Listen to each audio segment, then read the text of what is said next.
Hi guys, si Calvin nga niya pala. So, sa video na to, ituturo ko kung ano yung difference ng game style na simulation, casual, default, at custom. So, bago tayo magsimula, kung bago ka din sa channel ko, don't forget to like, subscribe, and turn on mo na rin yung notification bell para lagi kayong updated sa video ko pag nag-upload ako. So, eto na.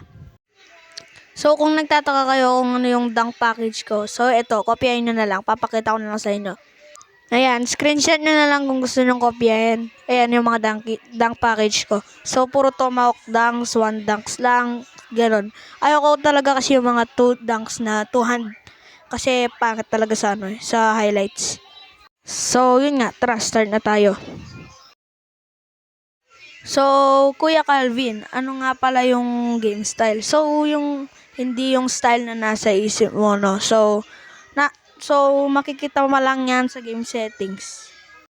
Ayan, so, sorry kung napasobra yung timing ko dito sa video na to. Yan, so, mag-scroll ka lang sa baba na may makita ng game style. So, yan, no, naka-simulation, no? So, yung pag-uusapin natin dyan is yung default, custom, casual, at simulation yan, yung sa akin. So, unahin natin yung pinaka-basic, no, yung custom. So, yung custom, guys, is wala, custom lang. Parang wala lang. Ganun lang yung custom, guys. At dito, sa pangalawa naman ay default. So, dito maraming information na makukuha sa default. So, yung default naman, guys, ito yung pinaka-easy na game style sa lahat. So, pag naka-perfect release ka or green release, may high chance na makaka-shoot ka or makaka-basket ka. So para siya yung parang PC version or yung arcade version. Speaking about the arcade version, ayoko talaga yung arcade version, guys, kasi pangit yung server niya. So, mas maganda pa rin yung NBA 2K20 at maraming gumagamit ng Android sa Pinas. For all that I said, so punta na tayo sa pangatlo. So, ito nga yung casual. So, yung casual naman, guys, yung parang pinaka medyo na madali na default na version.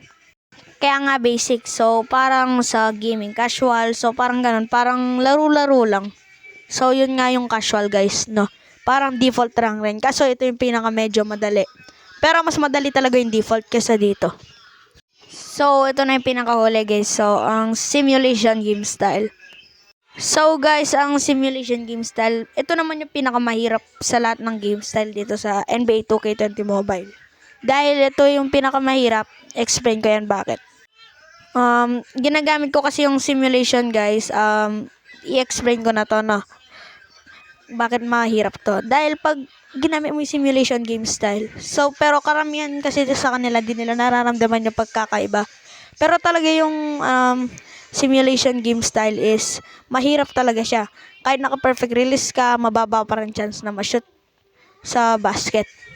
Katulad nung kanina do sa background natin do sa my career, nakikita nyo naman na nahihirapan ako dahil ito naman lagi talaga ginagamit ko. Sanay na ako, guys. Dagdag pa sa simulation, guys, is magkakaroon ka lagi ng challenge. Kuya Calvin, bakit mo naman na masasabi na mahirap ang simulation? Dahil ang simulation, guys, pag nasa 3-pointer line ka, kahit naka-perfect release ka or green release, baba pa rin ang chance na masushoot yan. Sa NBA 2K20 lang naman, parang may simulation na game style at mahirap talaga to, guys. So, ililigtas ko na kayo dito, no? Kung gusto na lang talagang maglaro-laro or gusto na lang ng fun games, gamitin nyo yung casual or default. At kung matagal na kayong naglalaro ng NBA 2K20 Mobile at naboboring na kayo at gusto na ng challenging, gamitin nyo yung simulation game style. So, yun yung marirecommend ko pag gusto nyo na mahirap na laro or challenging na laro. At sa ibang NBA 2K naman kasi, may tendencies na tinatawag dyan.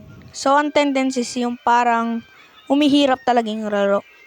So, guys, yun yung game style na simulation. So, kung nagustuhan nyo tong video na to or kung nakatulong to, kung option na to para makalaro kayo ng maayos sa NBA 2K20 Mobile, please hit the like button and the subscribe button and turn on the notification bell na din so that you're always updated to my YouTube if I'm gonna upload a new video. So bye bye guys. So love you all. Even though it's not the brightest explanation.